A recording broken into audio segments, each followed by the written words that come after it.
السلام علیکم ورحمۃ اللہ وبرکاتہ۔ اعوذ باللہ من الشیطان الرجیم، بسم اللہ الرحمن الرحیم۔ انا انزلناہ فی لیلۃ القدر وما ادراک ما لیلۃ القدر لیلۃ القدر خیر من الف شہر تنزل الملائکۃ والروح فیہا بإذن ربہم من کل امر سلام ہی حتی مطلع الفجر۔ صدق اللہ العلی العظیم۔ رب اشرح لی صدری ویسر لی امری واحلل عقدۃ من لسانی یفقہوا قولی ربی زدنی علما۔ ہم نے اس قرآن کو شب قدر میں نازل کیا ہے، اور تم کیا جانو کہ شب قدر کیا ہے؟ شب قدر 1000 مہینوں سے زیادہ بہتر ہے۔ فرشتے اور روح اس میں اپنے رب کے اذن سے ہر حکم لے کر اترتے ہیں۔ وہ رات سراسر سلامتی ہے طلوع فجر تک۔ سورہ القدر کی تفسیر کا سلسلہ الحمدللہ جاری ہے۔ گزشتہ ہمارے مطالعے میں اس سورت کا پس منظر، اس کا موضوع اور پس منظر کا مطالعہ بھی الحمدللہ ہم اس کا کر چکے ہیں۔ اور پہلی آیت جس میں اللہ سبحانہ وتعالیٰ نے فرمایا کہ ہم نے یعنی اللہ سبحانہ وتعالیٰ نے اس قرآن مجید کو شب قدر میں نازل کیا۔ اس کے 2 مطلب ہمارے سامنے آئے تھے۔ ایک یہ کہ اس رات پورا قرآن حامل وحی فرشتوں کے حوالے کر دیا گیا، اور پھر واقعات اور حالات کے مطابق وقتاً فوقتاً 23 سال کے دوران میں جبریل علیہ السلام اللہ تعالیٰ کے حکم سے اس کی آیات اور صورتیں اللہ کے رسول صلی اللہ علیہ وسلم پر نازل کرتے رہے۔ پھر اس کے بعد ہم یہ دیکھتے ہیں دوسرا اس کا مطلب یہ ہے کہ قرآن کے نزول کی ابتدا اس رات سے ہوئی، یعنی رمضان والی رات، شب قدر والی رات، اور اس رات سے قرآن مجید کا نزول شروع ہوا۔ یہ 2 معنی بہرحال دونوں صورتوں میں بات ایک ہی رہتی کہ اللہ کے رسول صلی اللہ علیہ وسلم پر قرآن کے نزول کا سلسلہ اسی رات یعنی 27ویں رات یا طاق راتوں میں سے کوئی ایک رات رمضان کی شروع ہوا، اور یہی رات تھی جس میں سورہ علق کی ابتدائی 5 آیتیں نازل کی گئیں۔ اب اسے قدر کے معنی بعض مفسرین نے تقدیر کے لیے ہیں، یعنی وہ رات جس میں اللہ تعالیٰ تقدیر کے فیصلے نافذ کرنے کے لیے فرشتوں کے سپرد کر دیتا ہے۔ پھر اب رہا یہ سوال کہ یہ کون سی رات تھی، شب قدر والی رات کون سی رات تھی؟ تو اس میں اتنا اختلاف ہوا ہے کہ قریب 40 مختلف اقوال اس کے بارے میں ملتے ہیں، لیکن علماء امت کی بڑی اکثریت یہ رائے رکھتی ہے کہ رمضان کی آخری 10 تاریخوں میں سے کوئی ایک طاق رات شب قدر ہے، اور ان میں بھی زیادہ تر لوگوں کی رائے یہ ہے کہ وہ 27ویں رات ہے۔ اس معاملے میں جو معتبر احادیث منقول ہوئی ہیں انہیں ہم جب مطالعہ کرتے ہیں، حضرت ابو ہریرہ رضی اللہ کی روایت ہے کہ رسول اللہ صلی اللہ علیہ وسلم نے لیلۃ القدر کے بارے میں فرمایا وہ 27ویں یا 29ویں رات ہے۔ دوسری روایت حضرت ابو ہریرہ رضی اللہ سے یہ ہے کہ وہ رمضان کی آخری رات ہے، یہ ایک ملتی ہے۔ پھر حضرت ابی بن کعب رضی اللہ سے زرہ بن حبیش نے شب قدر کے متعلق پوچھا تو انہوں نے حلفاً کہا اور استثناء نہ کیا کہ وہ 27ویں رات ہے۔ حضرت ابو ذر سے رضی اللہ سے اس کے بارے میں دریافت کیا گیا تو انہوں نے کہا کہ حضرت عمر، حضرت حذیفہ اور اصحاب رسول صلی اللہ علیہ وسلم میں سے بہت سے لوگوں کو اس میں کوئی شک نہ تھا، وہ رمضان کی 27ویں رات ہے۔ ایک اور حدیث میں حضرت عبادہ بن صامت کی روایت ہے کہ رسول اللہ صلی اللہ علیہ وسلم نے فرمایا کہ شب قدر رمضان کی آخری 10 راتوں میں سے طاق رات ہے، 21ویں یا 23ویں یا 25ویں یا 27ویں یا 29ویں یا آخری، یہ ایک حدیث ہم کو ملتی ہے۔ حضرت عبداللہ بن عباس رضی اللہ کہتے ہیں کہ رسول اللہ صلی اللہ علیہ وسلم نے فرمایا، اسے رمضان کی آخری 10 راتوں میں تلاش کرو، جبکہ مہینہ ختم ہونے میں 9 دن باقی ہوں، یا 7 دن باقی یا 5 دن باقی۔ اکثر اہل علم نے اس کا مطلب یہ لیا ہے کہ اللہ کے رسول صلی اللہ علیہ وسلم کی مراد طاق راتوں سے تھی، تو گویا کہ شب قدر کو جو تلاش کرنا ہے طاق راتوں میں جو ہے تلاش کرنا ہے۔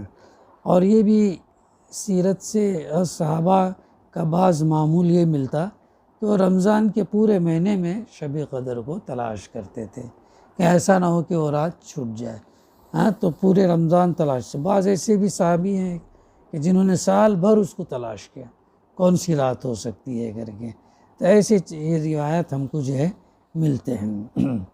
ایک اور حدیث میں حضرت ابو بکر رضی اللہ کی روایت ہے کہ 9 دن باقی ہوں یا 7 دن یا 5 دن یا 3 دن یا آخری رات، مراد یہ تھی کہ ان تاریخوں میں لیلۃ القدر کو تلاش کرو۔ پھر ایک اور حدیث میں حضرت عائشہ رضی اللہ کی روایت ہے کہ رسول اللہ صلی اللہ علیہ وسلم نے فرمایا کہ شب قدر کو رمضان کی آخری 10 راتوں میں سے طاق رات میں تلاش کرو۔ بخاری، مسلم، احمد، ترمذی، چاروں اس میں جو ہم کو یہ حدیث ملتی ہے۔ حضرت عائشہ رضی اللہ اور حضرت عبداللہ بن عمر کی یہ بھی روایت ہے کہ رسول اللہ صلی اللہ علیہ وسلم نے تعزیز رمضان کی آخری 10 راتوں میں اعتکاف فرمایا۔ اب اس معاملے میں جو روایات حضرت معاویہ، حضرت ابن عمر، حضرت ابن عباس وغیرہ بزرگوں سے مروی ہے، ان کی بنا پر علماء سلف کی بڑی تعداد 27ویں رمضان ہی کو شب قدر سمجھتی ہیں۔ غالباً کسی بات کا تعین اللہ اور اس کے رسول کی طرف صلی اللہ علیہ وسلم کی طرف سے اس لیے نہیں کیا گیا کہ شب قدر کی فضیلت سے فیض اٹھانے کے شوق میں لوگ زیادہ سے زیادہ جو ہے راتیں عبادت میں گزاریں اور کسی ایک رات پر اکتفا نہ کریں۔ یہ ان کی کیوریوسٹی، ان کی جستجو، ان کے جذبے کو، ان کے جو ہے عبادت نیکیوں کو بڑھانے کے لیے یہ کیا گیا ہے، کسی ایک پر نہیں بلکہ اس کی تلاش میں طاق راتیں جو ہے وہ عبادت میں گزاریں۔ اب یہاں یہ سوال پیدا ہوتا کہ جس وقت مکہ معظمہ میں رات ہوتی ہے اس وقت دنیا کے ایک بہت بڑے حصے میں دن ہوتا ہے، اس لیے ان علاقوں کے لوگ تو کبھی شب قدر کو پا ہی نہیں سکتے۔ اس کا جواب یہ ہے کہ عربی زبان میں اکثر رات کا لفظ دن اور رات کے مجموعے کے لیے بولا جاتا ہے، اس لیے رمضان کی ان تاریخوں میں سے جو تاریخ بھی دنیا کے کسی حصے میں ہو اس کے دن سے پہلے والی رات وہاں کے لیے شب قدر ہو سکتی ہے۔ یہ یعنی ایسے مقامات پر جہاں اب فار ایگزامپل جیسے امریکہ، اب یہاں پر رات ہے تو وہاں پر دن ہے۔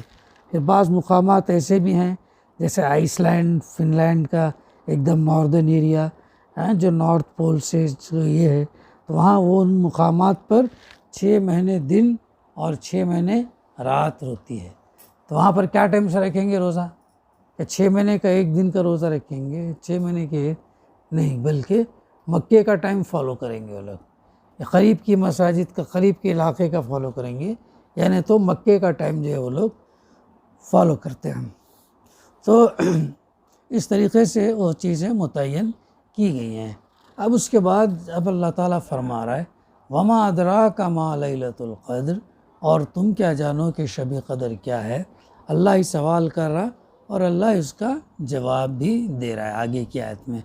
لیلۃ القدر خیر من الف شہر، شب قدر 1000 مہینوں سے زیادہ بہتر ہے، یعنی اتنی فضیلت والی رات ہے، اتنی برکت والی رات ہے۔ کیوں یہ ہوئی؟ اسی لیے کہ اس کے اندر قرآن مجید کا نزول ہوا، یا قرآن مجید کا نازل کرنے کا سلسلہ شروع ہوا، اور یہ کتاب جو ہے حیرت انگیز طور پر دنیا میں تبدیلی لائی، انقلاب لے کر آئے۔ ظاہر ہے دنیا نے بہت کچھ سیکھا لیکن اس کا اقرار کم لوگ کرتے ہیں۔ اب یہاں پہ فرمایا شب قدر 1000 مہینوں سے زیادہ بہتر ہے۔ اب مفسرین نے بالعموم اس کے معنی یہ بیان کیے ہیں کہ اس سے بات کہ اس رات کا عمل خیر 1000 مہینوں کے عمل خیر سے افضل ہے جس میں شب قدر شمار نہ ہو۔ کتنی بڑی اہم ہے دیکھو یہ رات اگر مل جائے اور اس میں عبادت کرے اور اللہ سے دعا مانگے تو اللہ تعالیٰ جب اگر وہ دعا قبول کر گیا تو اس کی بات 1000 مہینوں کی عبادت سے زیادہ افضل ہے۔ چنانچہ بخاری مسلم میں حضرت ابو ہریرہ رضی اللہ کی روایت ہے کہ اللہ کے رسول صلی اللہ علیہ وسلم نے فرمایا، ترجمہ یوں ہے، جو شخص شب قدر میں ایمان کے ساتھ اور اللہ کے اجر کی خاطر عبادت کے لیے کھڑا رہا، اس کے تمام پچھلے گناہ معاف ہو گئے۔ کتنی بڑی بشارت! یہ معافی کا تصور، رجوع کرنے کا، پلٹنے کا اللہ کی طرف، تو اللہ تعالیٰ گناہوں کو نیکیوں میں بدل دے گا۔ کب؟ جب انسان سنسیئرلی معافی مانگے، سنسیئرلی مخلص ہو کر معافی مانگے تو اللہ تعالیٰ گناہوں کو نیکیوں میں بھی تبدیل کر دے گا۔ مسند احمد میں حضرت عبادہ بن صامت کی روایت ہے کہ اللہ کے رسول صلی اللہ علیہ وسلم فرمایا کہ شب قدر رمضان کی آخری 10 راتوں میں ہے۔ جو شخص ان کے اجر کی طلب میں عبادت کے لیے کھڑا رہا، اللہ اس کے اگلے پچھلے گناہ معاف کر دے گا۔ کتنی بڑی بشارت ہے، خوشخبری ہے ایسے کرنے والوں کے لیے۔ ہمیں بھی جو یہ چیز اختیار کرنی چاہیے۔ لیکن آیت کے الفاظ یہ نہیں ہے کہ جو ہے شب قدر میں عمل کرنا 1000 مہینوں میں عمل کرنے سے بہتر ہے، بلکہ فرمایا گیا کہ شب قدر 1000 مہینوں سے بہتر ہے، اور 1000 مہینوں سے مراد بھی گنے ہوئے 83 ایئرس 4 مہینے نہیں ہے، بلکہ اہل عرب کا قاعدہ تھا کہ بڑی کثیر تعداد کا تصور دلانے کے لیے وہ 1000 کا لفظ بولتے تھے، 1000 کا لفظ بولتے تھے۔ اس لیے آیت کا مطلب یہ ہے کہ اس ایک رات میں خیر اور بھلائی کا اتنا بڑا کام ہوا کہ کبھی انسانی تاریخ کے کسی طویل زمانے میں بھی ایسا کام نہ ہوا تھا۔ اتنا زبردست کام اس رات کے اندر جو ہے اللہ سبحانہ وتعالیٰ نے لیا، اور اس کی نگرانی، اور جو ہے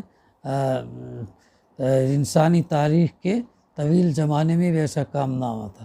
بہت ساری چیزیں قرآن مجید آنے کے بعد جو ہے انسانی معاشرے سے جو ہے برائیاں، جہالت، گمراہی، تاریکی، وہ سب چیزیں دور ہوگی، بلکہ روشنی، اسلام، ہدایت، یہ تمام چیزیں جو ہے آ گئیں۔